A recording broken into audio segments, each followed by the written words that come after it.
నమస్కారం NS news కి స్వాగతం. నా పేరు ఉషా. ముందుగా ముఖ్యాంశాలు. మంచిర్యాల జిల్లా బెల్లంపల్లి మండలంలోని ప్రభుత్వ గిరిజన ఆశ్రమ పాఠశాలలో 7 విద్యార్థులతో పాటు ఒక ఏఎన్ఎం అస్వస్థతకు గురయ్యారు.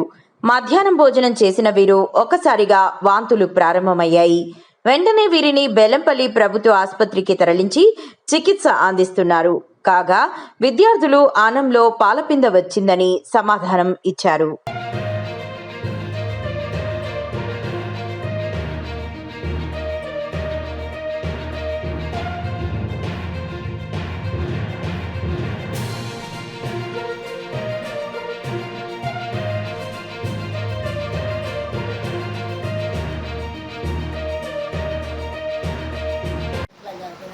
హాస్టల్లో ఫుడ్ వేసినాను. పప్పులో పాల కింద పడింది. సార్లు ఏమన్నా అంటే మేము తిన్నాం గారు మాకేం కావాలి అని అన్నాడు. సార్ మీరు లోపల ఏం తీసుకున్నాను బయట అది ఇంత గంజలోకి వెళ్ళి కింద పడవచ్చు సార్ అని ఒక అక్క వచ్చింది. ఒక అక్క వచ్చింది. అందరం ఫస్ట్ కింద వాయితీ చేసుకున్నాం. తర్వాత టీచర్, తర్వాత నేను ఇట్లా చేసుకున్న తర్వాత అక్క వచ్చింది. ఏమైంది అని ఏం పడ్డా చెప్పరా పప్పు కూరలు ఏం పడ్డా చెప్పరా అని ఇలా చెప్పాడు.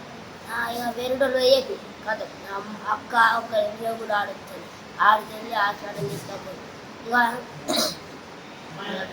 ఇక కాయ కొడతాడు. రజకాంత్ అన్న వాచ్మెన్ ఆయన కూడా తాగుతాడు.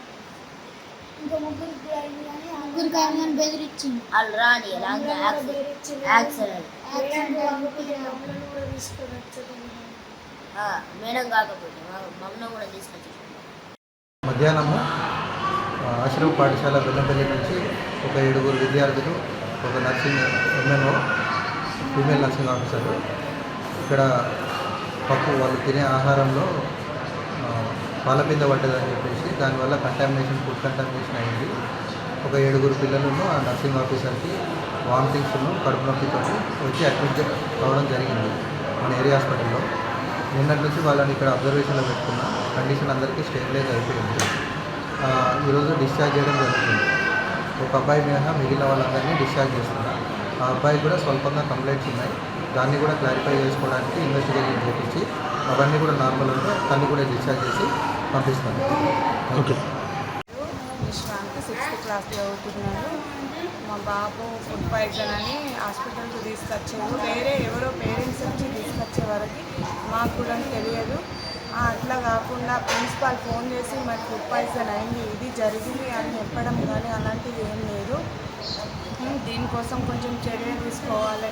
ఇట్లా అని కానీ పీటీ సార్ కానీ మరియు వాచ్ మెంబర్ కానీ ఇలా అందరు కూడా కొడుతున్నారని చెప్తున్నారు. అట్లా డ్రింక్ కూడా చేస్తున్నారట. నైట్ పిల్లల్ని టార్చర్ చేస్తున్నారట. మరి ప్రిన్సిపాల్ ఏం చేస్తుండు, మరి స్టూడెంట్స్ ఎట్లా?